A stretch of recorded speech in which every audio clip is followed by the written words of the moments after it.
Hello, everybody, and welcome to the DoodleCast. This is our second week. Our theme is composition, and weird. With me in the studio, sorry for my verbal dyslexia there, I have Kat O'Brien. Hello. Yeah, and from last week, our buddy Matt Parker, a.k.a. Anxiety Animals. Hello. And today we're talking about composition, and I actually think Kat had something she kind of wanted to start us off with. It's Roger Zelazny poem. Yeah, and it's my pretty cool. favorite author and someone I'm always trying to promote because he's an amazing author. Yeah.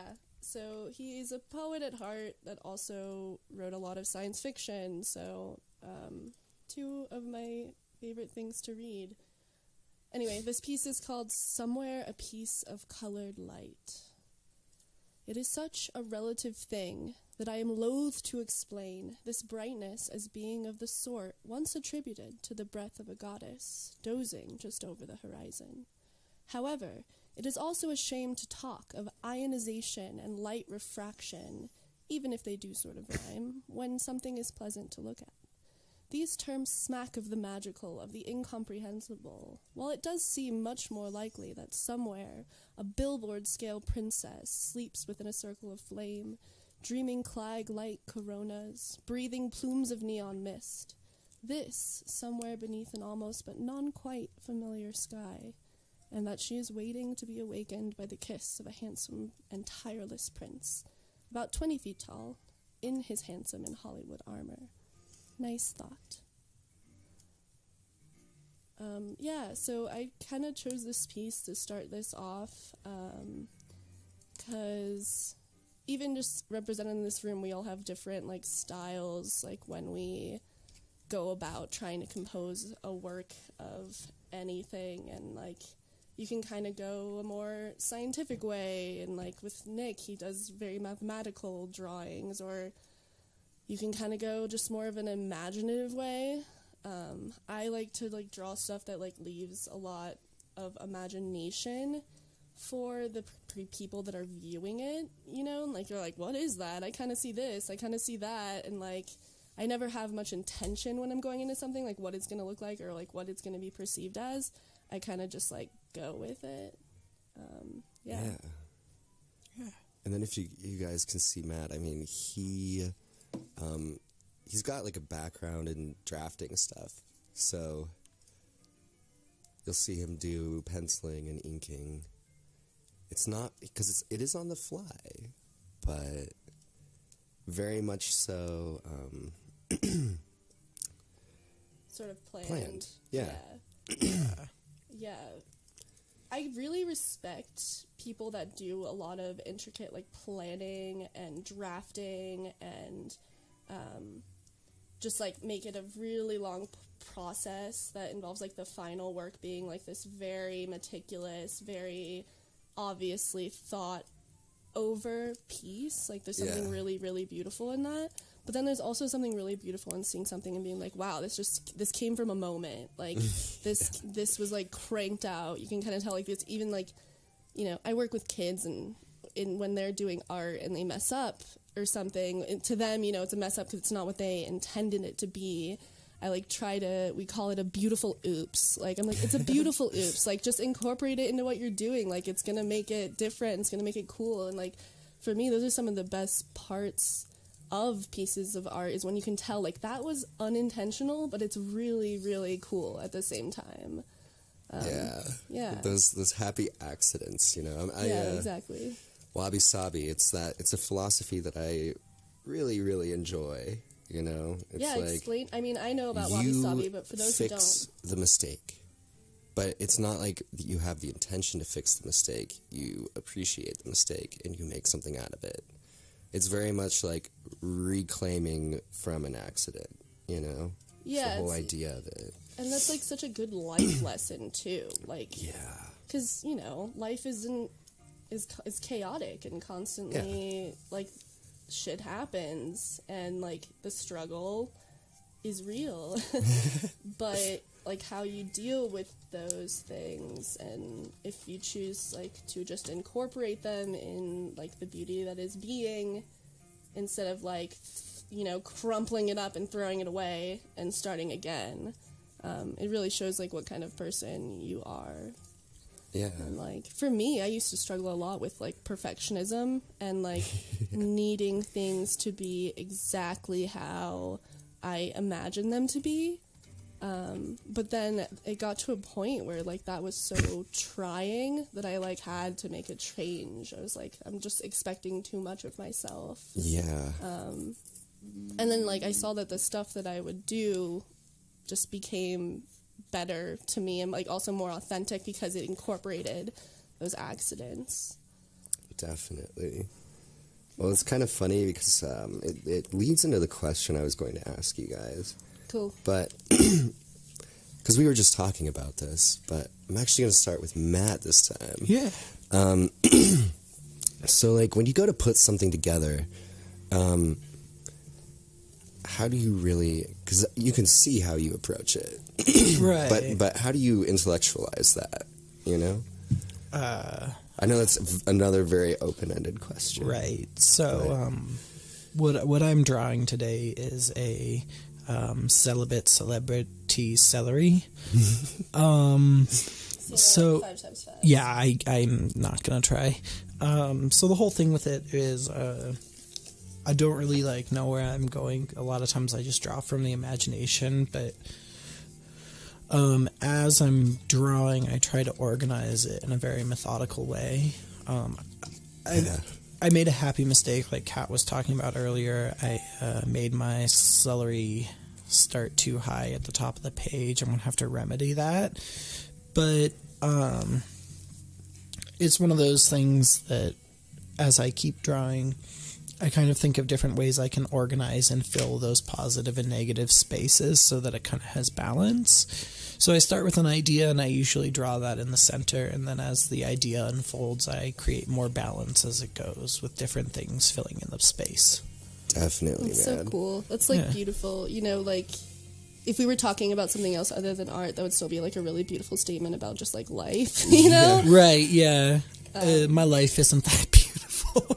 But like that's what you strive Right. for, even if It's what you you don't accomplish it. Like, right. you're still in life, like And at the- this point in your life, driving that kind of balance. Yeah, and that's the same thing with art, is you strive for it. You don't always achieve it. You don't always achieve it. Right. Exactly. Exactly. It's So like just- I'm striving for it right now, but I don't always achieve it. Yeah, it's about Yeah. intention. Yeah, exactly. At the end of the day. Yeah.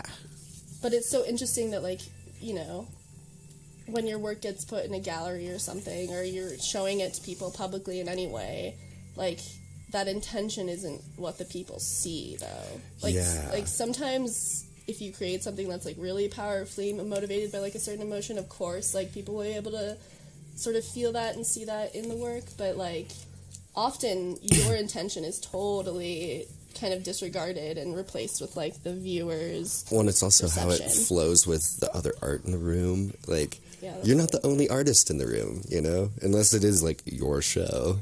But even still, it's like, unless you're kind of heavy-handed with your curation, it still is very open to interpretation. Definitely.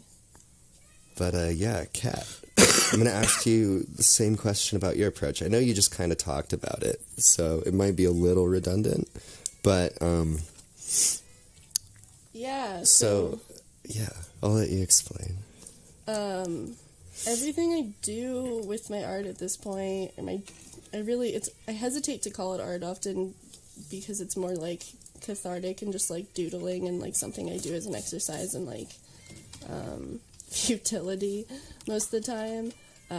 But a lot of it usually involves this sort of doodle where I just take a line and I make sure the only requirement for it is that the line connects at the end. And I'm just kind of like, you know, it's wherever my hand sort of wants to take me. I'm sort of unaware of actually what is going on here, and it's like very random. And that's how I do most of my doodles. I just kind of go with it, and sometimes it turns out really cool, and it'll look like something that like I didn't even intend for it to look like, but I'll be like happy about it, because it's usually like stuff that subconsciously I've been like thinking about. So I think a lot of my process comes from the subconscious, and perhaps even from dreams, but you know, I'm like, I don't ever remember my dreams, so I like to think that it's still like that kind of subconscious level like influences me in a lot of ways still though, and I believe in that kind of stuff. Yeah. Definitely. Well, I mean, it's like, it's always really cool watching you draw. I always find it really captivating, and I know that like a lot of times it's not necessarily what you're looking for, but the thing is you put so much detail into it, like so much attention into it.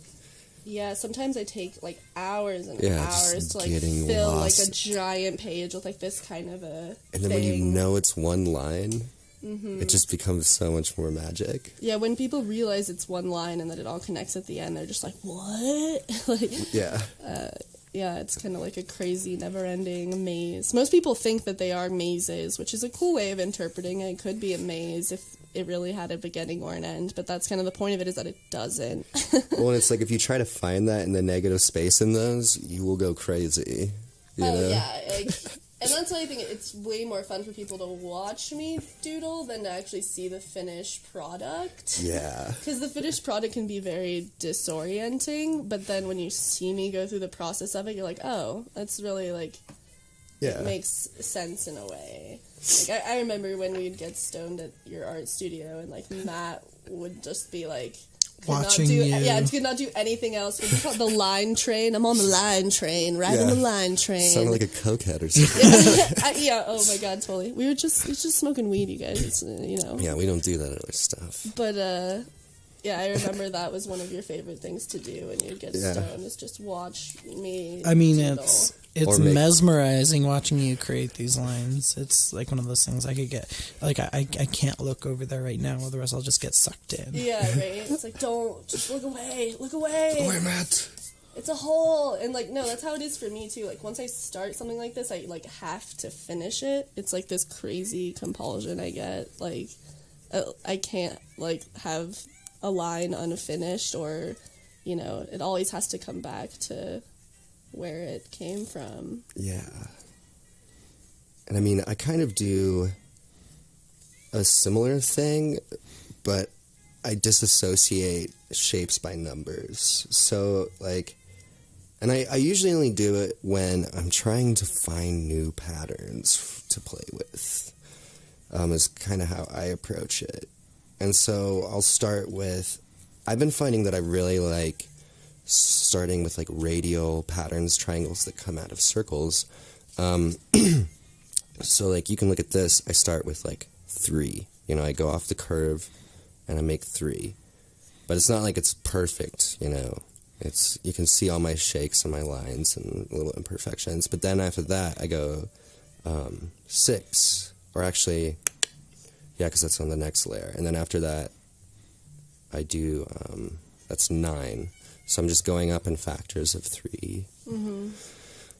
Yeah. And then every other I double, you know? Yeah, you've you know, your father's a mathematician, so I think that you've turned art into something that can be very like quantifiable, and like exactly the patterns that you do, like numerical patterns are cool. Yeah, it's kind of funny when I started really drawing and like spending time on it, I was hanging out with a lot of mine students, you know, I was hanging out with people that were going to school for math and science, you know, and I don't know, it definitely influenced me.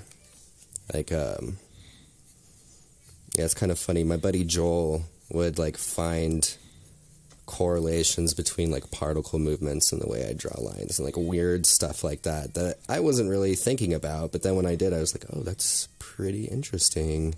Yeah, it's more like some weird subconscious shit, you know, you're just like, oh, I knew that, but I didn't realize I was like manifesting that while I was creating this. Yeah.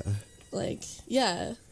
When you become aware of structures like that, like when you sort of immerse yourself into like biology and chemistry and math, I mean, it opens up a whole new way to see the world and to interpret the world, and it's really cool when that comes out in art, because yeah, it's one of the most important things for humans to understand, that like honestly not a lot of people take the time to understand, and really it is like a lack of good teaching of science. I think like when I was in high school and I took a chemistry class because I was really interested in it, like my chemistry teacher was a biologist, and I was and like did not know very much about chemistry, and I kind of had to teach myself. Like I took the textbook and was like, all right, well, I want to know this, I'm gonna read this textbook, and like I would actually teach everyone else around me after I read the textbook too, because like it was just so lacking in teaching. So, and I'm a teacher. I've always been a teacher. Even when I was a kid, I just wanted to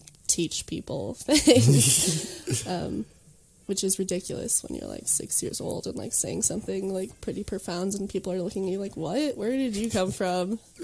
Yeah. Yeah. I think it's like a young parents thing, you know? Yeah, we both have young parents. You teach yourself a lot growing up. Mm-hmm. And like, yeah, I think we all kind of apply it. And not even necessarily, it doesn't have to be young, just like hardworking parents, like parents that don't sacrifice like their professional lives for their children's lives, and so like you end up kind of spending a lot of time alone or spending a lot of time with your own thoughts and like working things out on your own instead of asking for help, because you like know how much your parents are, you know, how exhausted they are, how hard they've been working, like so you don't want to bother them with like your troubles, even though, you know, we both have incredibly supportive of parents that would have totally been there for us if we would have asked for advice. But like that's something I didn't do much when I was a kid. Like I just like figured things out on my own. I didn't ask my parents about it, like, hey mom, like, is Santa real? Like, no, I just like figured out that was bullshit at a really young age. Yeah. Well, then like asking for help was always like the weirdest thing, because it's just like, oh, I don't want to do that ever. Yeah, that's really something bad I've struggled about with a lot. The entire life is asking for help from people, and something I had to like train myself to sort of do, and like realize that like people want to help you, people are there for you if you really need them, and like all you have to do is ask. But that's like such an important thing. It's like you do have to ask. You can't expect people to just realize, because nobody knows your problems but you. Yeah, well, because you create your problems. Yeah. Generally. Yeah, for the most part. Yeah. They're definitely, society creates a lot of problems that you have no fucking power over, but yeah. Anyway. Yeah, most definitely. So like we've definitely touched on this point. We were just talking about this, but I have another question. Because I kind of gave you guys a little bio about how I started drawing and how it ended up like this. I'm a pattern hunter. So I'm going to start with Kat this time. Because we just kind of started talking about it, but how did you start developing this style? Like, what led into it? Like the beetle carving stuff especially. Because I kind of know, but... Honestly, it's something that I just compulsively started doing while I was in school. Like, while I'm listening to other people, I need to do something with my hands. It, like, helps me listen more, to just have something sort of mindless to do with my hands. So, like, if you look at, like, back at my high school, even as far back as middle school, like, notes and journals and stuff, like, it's filled with weird doodles like this. And it's funny because I've actually looked back on some of my dad's stuff that he did when he was in high school, and he has very similar drawings. So that made me really stoked about the idea of, like, you know, the stuff that you, like, put out there, the stuff that you just, like, naturally sort of do with your hand, like, it's even maybe coming from a place, like, genetically, you know? Like, you're passing down these shapes and these, you know, methods that like your fathers and mothers have also used in a certain capacity. So that was a cool thing to find out for me when I was in high school, like looking at my dad's drawings and seeing those the ties between like the stuff that I was doing and the stuff that my dad did. That was really cool for me. Yeah, it's kind of funny because I kind of have that relationship with my mom.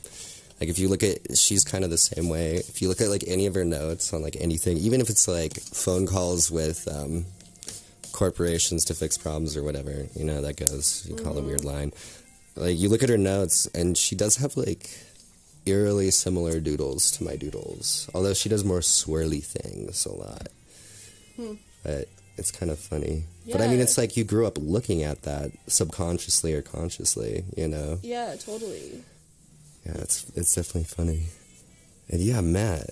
Yeah. How did you, start drawing like this? Well, I was always a big fan of comic books.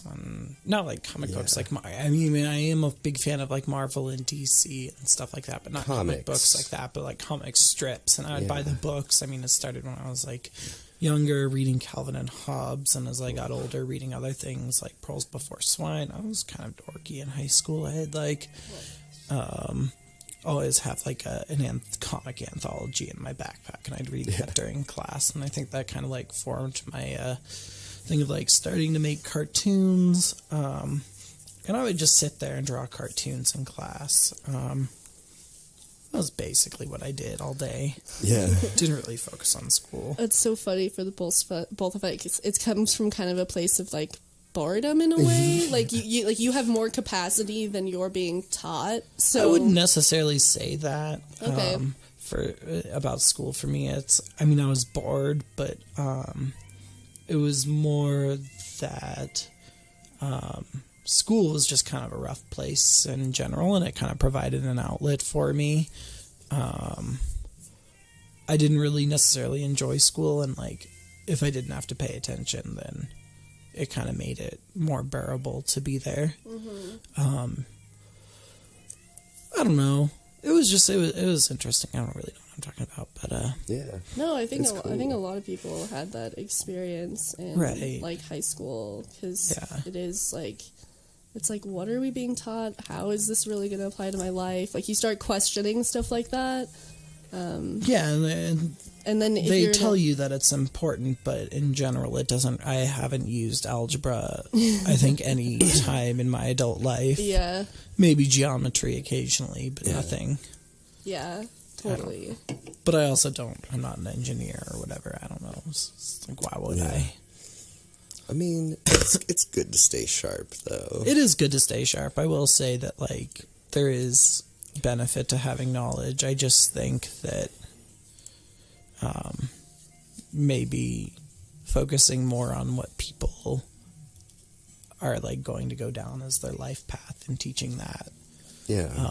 Yeah, like having a, for lack of a better, like métier to sort of follow at a younger age. It's just what they do in Europe. Like, if you Right, don't- exactly. Yeah. Like, if you fail, like, your exams, you're not going to college, which is kind of harsh. But you can go to a like, trade school. Yeah, yeah. and you can, like, and I think it provides more of a structured path, instead of everybody being told that they need to go to college. Yeah, because here it's like, oh, you don't click, too bad.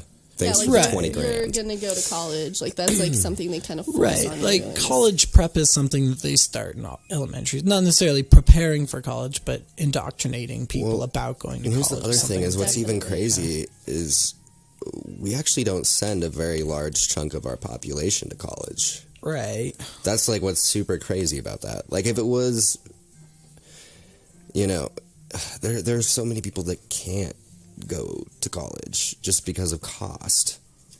You know, like when you guys know the Betcher scholarship. Yeah. So like kids in Denver get that occasionally because I think it was originally designed to like provide rural kids with like a pathway to school. But yeah, it's super weird because it's like a lot of times now it's like kids from Denver that get it, and it was originally designed so that kids that grew up in like farm counties that literally could not afford college, you know, got a shot. But yeah, it's just interesting to think about because it's like it shows you the inefficiencies in that system for sure. Right. Yeah. Well, I think we can all agree that our education system needs a lot of reform. Yeah. I don't really want to get into Yeah, that. yeah. Oh, yeah. now. I That's know, not today. We're like already getting too political. It's like, Right. Yeah. back to composition. We can talk about other things all day, but that's true. Yeah, I do have a weird little follow-up question with that experiential thing. Okay. Is I've kind of watched both of you guys with art over at least the last couple years and the way it's been developing. Mm-hmm. And I'm sure that both of you have visions for where it's going. Like our own personal art? Yeah. Like how it's evolving? Definitely. Like, what direction do you see it going? What do you think you're going to do to it? I always try to challenge myself to do things that are less abstract. Like, give myself a goal and be like, hey, I'm going to make it look like this. In my own style, I'm going to try to make an octopus, or, like, it's good to do animals, I feel, just to, like, see if you can. Because I've never thought myself a very good, like, drawer, but I just, like, abstract things, and I have a steady hand, and so trying to do the stuff that's, like, less abstract, I've been challenging myself to do, but then it always comes back to, like, doing these weird abstract things that end up looking like other things, but I challenge myself to try to... Well, and definitely, prompts are really awesome, which actually brings me to a really cool art show coming up, because it's a open call with submissions. It's at this gallery called Cabal. It's called Autonomous. The show is on July 15th, and it's 6 to 10, and it's a robot art show. And then you can actually submit to the show if you're doing any digital art that's themed around the Autonomous, but it's due by July 6th, and it is $10 per entry. So it doesn't have to be digital art per se, but you have to have digital forms of your art. It's only digital submissions. It has to be incorporated. So you can, like, send pictures of so your they know painting, what it is. but it's like so it's all it's a digital format for submissions, but it doesn't have to be digital art. Yeah. And you can go to their website, which is just cabalgallery.com, and then /submit-art/ if you want to do that. Because sometimes it is really good to get a prompt, even if it is just, like, from the ether, because it lets you focus, Yeah. Definitely. Yeah. And, Matt. Yeah. Where do you see what you're doing? Where do you see that going? This particular piece? Or just in general with what you make? Anxiety Animals has been getting really popular, I feel, and it's exciting. Yeah, it has been growing a little bit. I don't really know where I see myself going with my art. I don't really feel like I'm particularly well spoken today, but if I had to choose, like, a path to go down, I'm going to school for an arts degree in the fall, redoing some school, so that's something I'm doing. But if I look at it and I say, like, where do I want this to go? I don't think I really see success as, like, a monetary or, like, a stable job out of art or anything. Whereas, like, that would be cool because, like, I really have trouble, like, doing anything but that. But in terms of where I'd like it to go, I just, like, for my blog at least, to be able to reach somebody and, like, have them, like, be like, hey, that's really cool. Like, that really struck a chord with me. And I think that's really what I am hoping for to get out of my art. And I know I've done that somewhat with the blog. And I've had some people message me just saying thank you for sharing this stuff. Like, it's nice to know that there's people out there like me or whatnot. And that's something that feels really good. But I guess to reach a larger audience, not necessarily like a fame level, but just have people appreciate it and feel some sort of connection to it. And I think that's really what I would like to get out of it. Yeah, it's really funny because some of your comics go over people's heads and they're like, what is this? Yeah. What does it mean? And then they get it, like, a right. couple minutes later, like, oh. Yeah, exactly. I mean, there's nothing to get in this one. That's just how your humor is, though. No, I love that you take, like, a goofy idea and you just totally commit to it. Right. It's beautiful. Yeah, Yeah. I mean, I drew one the other day that was like a trilobite looking over a bear's shoulder, and it's like, hey, can I trilobite of that muffin? Yeah. So, Yeah. And I love the like juxtaposition between these like really goofy cartoons and then you get like so real on the captions. Right. And you're like, yeah. this is me. I am being the realest I've ever been on Right. social media, but Yeah. I'm also putting out this like really goofy, fun webcomic that like really is really Yeah. awesome. It's been cool. Actually, like something that's coming up is I've been collaborating with other like guest writers on my blog. Nice. So we're gonna Oh, yeah, actually I be saw that. coming up with it's actually Matilda and her friend Ryan. I figured one of dope. them was Is she the Pupstronaut. pupstronaut? Like a space dog. But they're gonna be helping me out, and we're gonna be hopefully putting out some animations of drawings and also doing some multi-frame comics on there. What? So I'm like really excited about that. Yeah, that'll be awesome. Yeah. Sounds really cool. I mean, in a lot of ways, Matt and I kind of met doing animation. Like, we had one of our buddies had like the Lego studio, and we would like make weird movies with it. And then we were like, and then we were like, let's do that in real life and make it really weird. And Matt would like show up with like water bottles full of like red markers, and he'd be like, I'm making fake blood. He used to be our special effects guy, you know. Yeah. That's dope. Yeah, sort of on that, like, I think it's really important for people to just, like, experiment with, like, stuff, even if they think it might be, like, really goofy or stupid at first. Like, I guarantee if it's goofy and stupid, that means that, like, other people are gonna like it, you know? So it's, like, just do whatever you want to do and, like, kind of, like, It's just even like, if you're trying to put it on the world and you like just don't care so much about what people are going to think about it, and it'll probably work out. yeah, it's just like an honest moment, Yeah. you know? Yeah. I really enjoy it. Because, like, Matt, I'm sure you didn't intend anxiety animals to Animals. to like get as much positive feedback as it has gotten so quickly. Also, it feels like, you know, Right, yeah, like, yeah. that wasn't your intention. I almost feel like your intention was just like, I just want to put this stuff out there for me.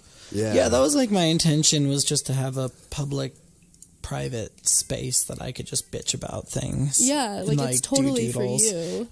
My original intention with like doing the comic wasn't even to necessarily promote anything or be a part of anything. It was drawing is like a way that like helps me ease anxiety, and I was just drawing and I was like, fuck it, I'm like, I'm unemployed, I have nothing better to do. So I started putting it on the internet as like a way to document my growth, as like I got through a time of change, and it kind of unintentionally got a little popular, which like it makes me kind of uncomfortable, but at the same time I found a great community of people that like are very supportive and stuff, so that's great as well. And like struggling with the same stuff. Right, like-minded people that That's really cool. Yeah, I definitely admire it right now. It's It's very admirable and like courageous thing to just put yourself out there like that. Right. Like, one of your rawest, like most vulnerable forums, and then at the same time get so much positive and so much right. like Yeah. yeah. I don't want to talk about me anymore, though. Okay. All right. No problem. well, we actually have somebody that we wanted to plug today, because she's a friend of mine and Kat for sure. She's a really cool person. And she has like a book launch coming up on June 17th at this place called The Corner Beat. It's at 14th and Ogden at 6 p.m. And her name is Eve Sackett. Yeah, And she's really dope. She's really fun to draw with and hang out with. Yeah, she recently made like 3 books, and I believe she kind of put them all together, and she's going to be selling copies and doing a reading. So she's really amazing, and so that's June 17th at 6 p.m. at the Corner Beat. We will be there, so... Yeah, and I'm saying, Matt, you should come too, because I think you'd really dig it. Possibly. It's when? It is June 17th at 6 p.m. Just in case you all didn't get that like me. It's good to say things a few times. Yeah. Yeah, I think that she's doing the same sort of thing, like putting her very vulnerable self out into the world, and Yeah. I think those kinds of people should always be supported, because Right. it's really hard to build up the courage to do that kind of a thing. And, you know, it's something I haven't done because I don't have the courage. So, yeah. Yeah, I'm just now getting into it, you know? Yeah. Right. It's It really makes me hard. cry. You've been very weepy lately. Yeah. I think, yeah, everything is Too much catharsis. very cathartic. Yeah. There's been some catharsis going on, which is a beautiful thing. Yeah. And it's a necessary thing.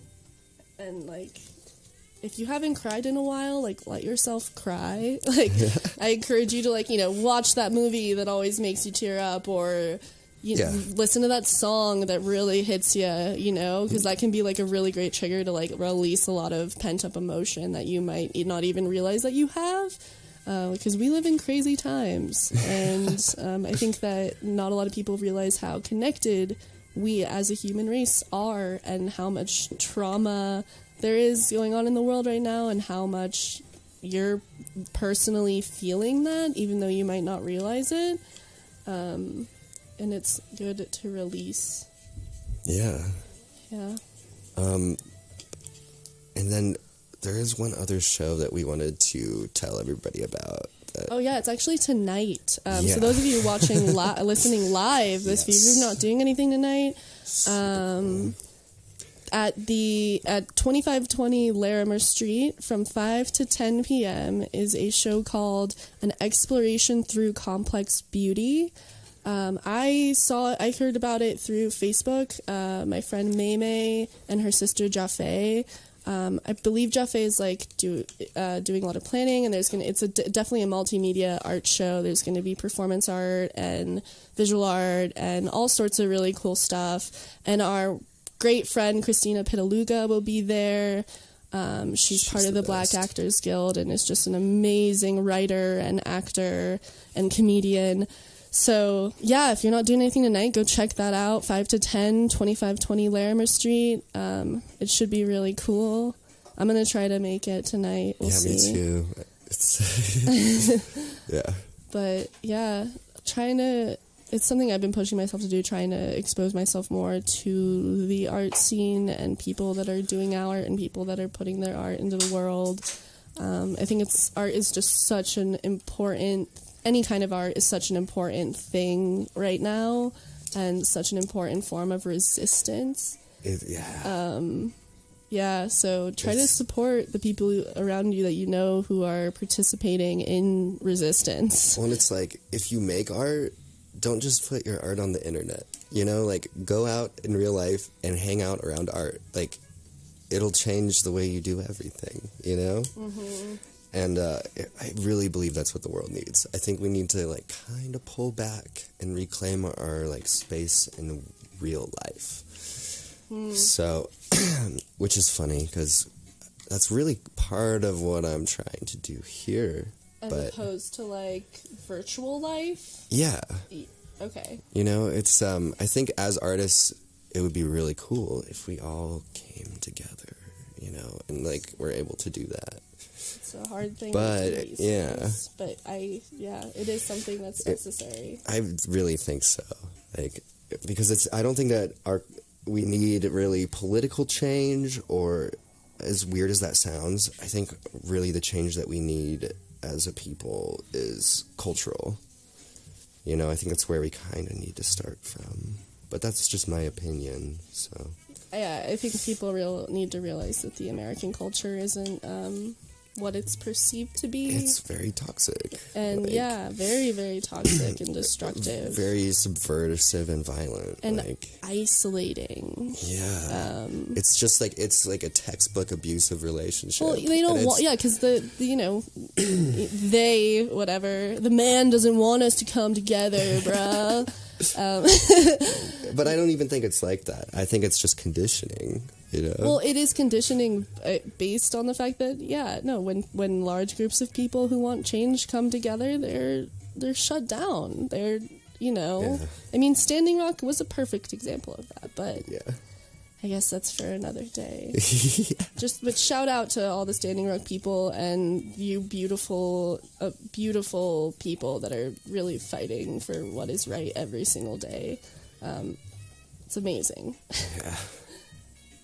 Speaking of things amazing. that make me weepy. Right? Yeah, I'm sorry. It's okay. Speaking of things that make me sleepy, your guys' chill voices and Oh, like, man, my doodling are just like lulling me to sleep right now. I have that effect on people. You do. You're like a sleepy person. I am a sleepy It's person. contagious. Because Yeah. I'm walking a mania, you know? And I will keep you walking- up all night without drugs. I'm like walking whoa. melatonin. Why are we watching the sunrise? What did I do last time? Like, nothing. You're sober. You were just hanging out with me. Yeah, it's weird. But yeah, we are kind of getting... oh, no, we're not. Lol. But we are getting towards a certain area of discussion with regards to composition. And you know how we started with writing? Mm-hmm. And I'm going to start with Kat on this because it's something that we have in common, but I don't think that we really talk about particularly a lot, which is Okay. funny. But like compositionally, where does composition fit in like your past and with parts of your life outside of just visual art? That's a big question. Yeah, very open-ended. I'm not even very sure how to answer that at this point. Like, give me an example of in your life how you think composition. This is what I love about my last question, is it always gets asked back to me. So, I didn't grow up doing this. Well, we're musicians. That's what we are. That's what we were trained to do. I should say. I grew up reading music and writing music, and I actually got really, really into the language of music and theory and writing music. I used to compose a lot because I enjoy it. It's but composition with music isn't necessarily about filling space. It's finding ways to make space. I don't know. And just manipulate the space. Yeah. Because like rests or lack of space. Or like dynamics. Just silence is one of the most important parts of music. Right. You Yeah. can't have music without silence. Yeah. It's like- But I mean, negative space is like that with visual art. So, But yeah, no, it's the same thing. it's a little different in that, like, music, it exists within time as well, you know? Because that's one of the things with visual art is it's very hard to express time with it, right? Like, you can, but yeah. that's what pretty much what comics are. That's why I like this podcast, though. That's why I originally liked it when you were telling me about the idea of it. It's like, oh wow, I can show people my process at the same time as showing like something that I've done, and like, yeah, we've got an hour to like make something random, and like just to see what comes out of that, and like, yeah, is really cool because yeah, all the people watching, like, you just saw my process of making this weird random thing that I'm now painting, but. And no, that's a rare thing that most people don't really get to see because, in general, my process is very. I do it alone at home, hermited up until my arm aches. So, yeah, I don't know if... Yeah, exactly. It's like, I don't know if anybody watching this is OCD or anything, but I am counting, and I might be off, but by the time I get to the end of this shape, it should be 333 lines. Nice. Yeah. Weird, right? But, I do that with syllables. So speaking of like words and composition and stuff, like in my brain constantly, like, 'cause I'm also a linguist, I speak French and Spanish. I love learning about languages and linguistics. Yeah. And like in my head, I'm constantly translating things into other languages, but I'm also like deconstructing words. And like that's something that I do constantly. And yeah. Going back to your question about like, your past and stuff, yeah, we grew up musicians. That was like what we did, we defined ourselves by the instruments that we played. And I think that having such a vigorous classical training in that sort of kind of both led us to sort of backing away from it and getting more involved in things like visual art. So I don't know, that has a lot to do with it. But it's still, like you said, like my art is very much tied to that same sort of methodology and practice that comes from being a classically trained musician. Well, it's really funny because I confuse the hell out of classically trained artists, you know? Like, oh, yeah. Yeah, they're like... It's so... Classically trained... Being classically trained in music is so different than being classically trained in art, and it's cool to sort of, like, apply that, though. It's cool to apply what you know about music to the art that you are making. Yeah. Most definitely. Hey, Matt. Yeah. So, how do you use composition in the other parts of your life? Oh, these open-ended questions. I know I'm a monster. Can I just direct that back at you again? Oh, man. No, I'm just joshing around. Sorry if your name is Josh. I just verbed your name. Okay. Fuck you, Josh. Fuck you, Josh. Just kidding, Josh. We love you. You know who you are. Lol. I don't know. Right now I'm working at a coffee shop and in the kitchen, and something that like really helps me. Like I'm like a very disorganized person. I have no sense of composition. I've never made my bed. If you've seen my car or my room, which I think you both have, you know that I'm not about composition in my daily life. I don't have a routine. I don't do any of these things. Part of this is, it's how I am. But I think it's important. Like when I'm at work, like I organize things so like I know where everything is when we're busy, and I think that's the way that it affects me. But that's a really stupid answer.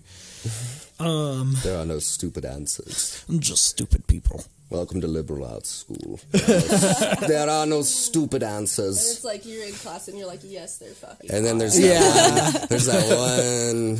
There's always that one person. There really is always that one fucking person. My god! And you're like, just get the fuck out of here. Please go back to. Yeah, you're like, Midwest. you do know this was explained 20 minutes ago. Right.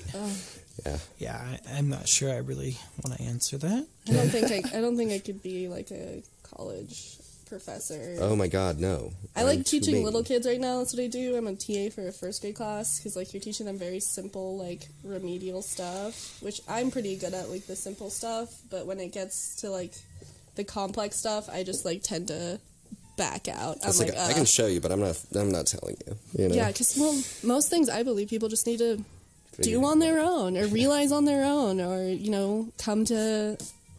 Like, as much as I can tell you or try to educate you, it's not going to happen until you want to learn it or you, like, realize it yourself or something happens to you that makes you be like, oh, now I get that's it. how that works. Yeah. Well, I mean, because it's like we've all kind of had one of those sorts of experiences when life is just like, oh, yeah, that's how that works. Silly human. And you're like, oh, yeah, okay. Oh, Yep. Okay, dude. Yeah, this isn't the show where I really want to talk about this, but I really do believe that everything is kind of a work in progress, you know?